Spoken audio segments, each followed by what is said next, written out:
Good day, students. So for our subject Earth Science, we will do a simple activity about finding the epicenter of an earthquake.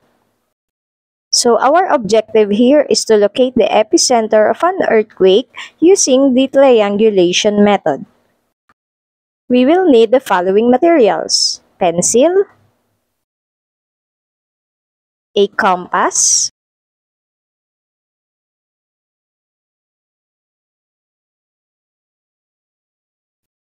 a ruler.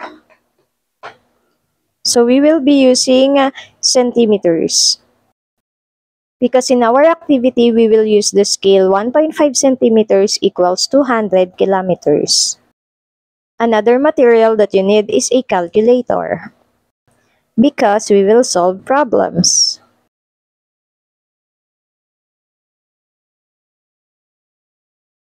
So for our activity, we need 3 recording stations or hypothetical records of earthquake waves.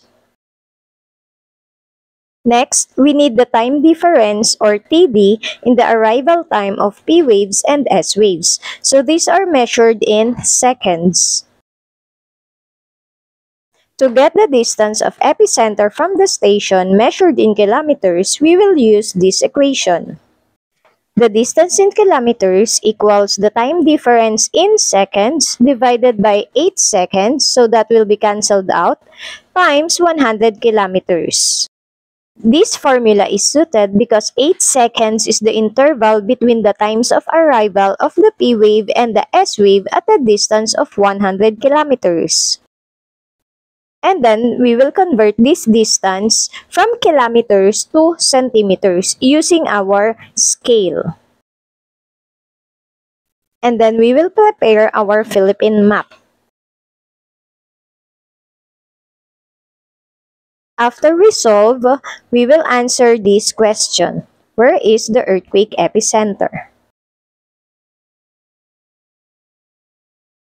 Use your calculator in our problem solving. Substitute the time difference or TD to our equation. Then solve it using your calculator. Write the complete answer and do not round off. By the way, do not forget to write the kilometer as the unit. Then this distance in kilometers will be converted into centimeters. We will use our scale here.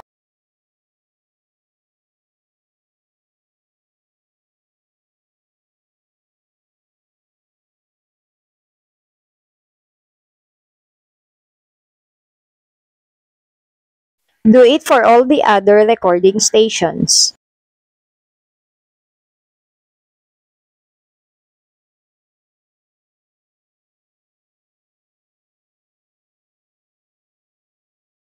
We will use the following data for our triangulation method. Again, do not forget to write the units. We will use the distance in centimeters.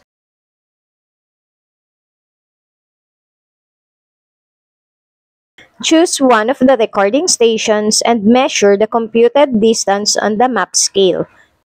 For example, Batangas, 1.3 centimeters. Locate Batangas from our map.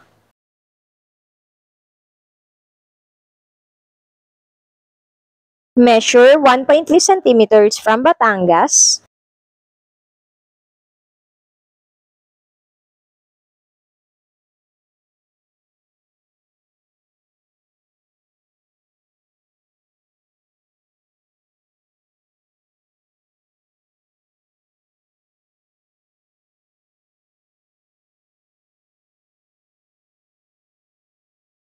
Center your compass on the station you have chosen. Then draw a circle. I decided to use a colored ballpen for visibility.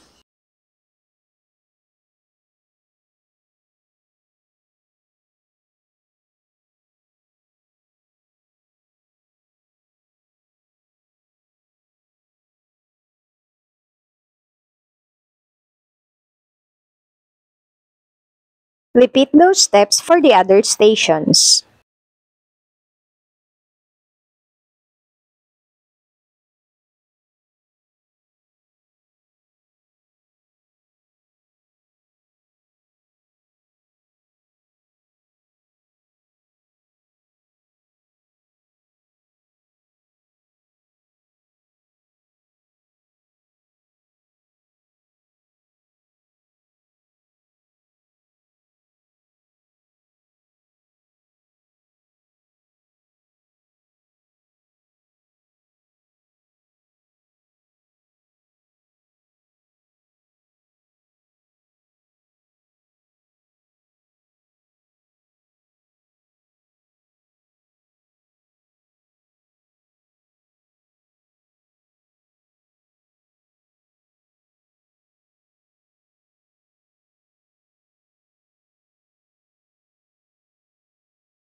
You should get 3 circles that intersect or nearly intersect at a point. This intersection is the epicenter.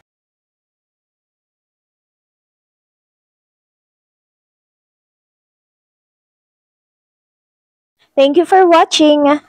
I hope you learned something today. Please like, share, and subscribe to our channel for more educational videos. Thank you so much!